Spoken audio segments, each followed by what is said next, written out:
ডেলিভারির পর যোনির পাশে ফোলা বা সাদা সাপ ভয় পাবেন না। জানুন কারণ ও সমাধান।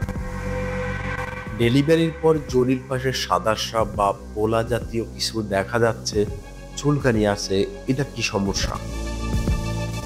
ডেলিভারির 1 মাস পর হঠাৎ যোনির পাশে সাদা সাপ বা ফুলে যাওয়ার লক্ষণ করছেন, চুলকানি আছে কিন্তু ব্যথা নেই। অনেকে ভয় পেয়ে ভাবেন এটা কি কোনো ইনফেকশন নাকি আবার নতুন কোনো রোগের শুরু।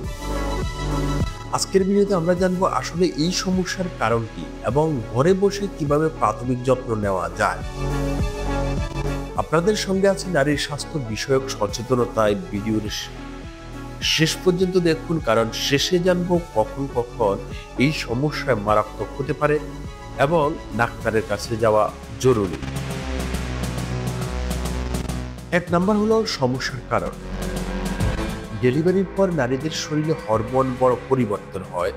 এই সময়ে যৌনের অংশে বার্থলিন গ্ল্যান্ড নামে একটি ছোট গ্রন্থি থাকে, যেটা সাপ তৈরি করে, জায়গাটা অদ্র রাখে।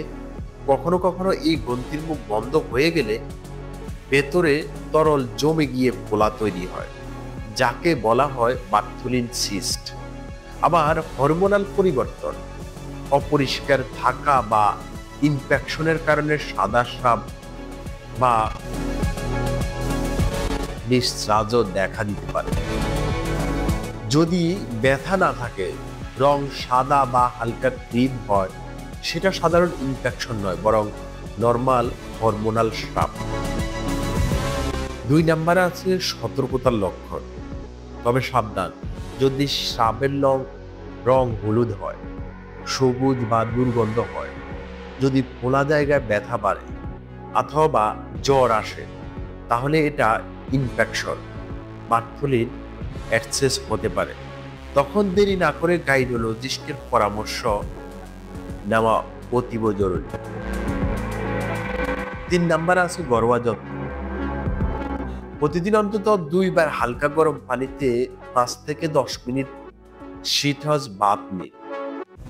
জায়গাটা শুকনো পরিষ্কার রাখুন 8-15 থেকে 10 মিনিট। আপনার শরীরের সহ্য হওয়া মতো ওইভাবে আপনার কুসুম কুসুম গরম পানিটা নেবেন, যাতে আপনার শরীরে আপনার সহ্য করার ক্ষমতা থাকে, সেভাবে নেবেন। আর হালকা সাইনে একটু লবণ ব্যবহার করতে পারেন। যদি 10 থেকে 15 মিনিট বসে থাকেন, তাহলে হয়তো ইনশাল্লাহ আপনার ব্যথাগুলা বা ফোলা ভাবগুলো এগুলো কমে যাবে ইনশাল্লাহ। 4 নাম্বারে আছে কখন ডাক্তার দেখাবেন। যদি ফোলা কমে না, ব্যথা বাড়ে বা স্রাবের রং পরিবর্তন হয়, তাহলে এটা আর সাধারণ বিষয় নয়।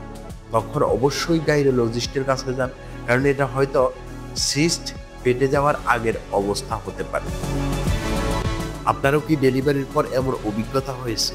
নিচে কমেন্টে জানান আর ভিডিওটি শেয়ার করুন, যেন অন্য মায়েরা সচেতন হতে পারেন। সাবস্ক্রাইব করুন নারী স্বাস্থ্য সচেতনতা সিরিজে। সুস্থ থাকুন, সচেতন থাকুন। আল্লাহ হাফেজ।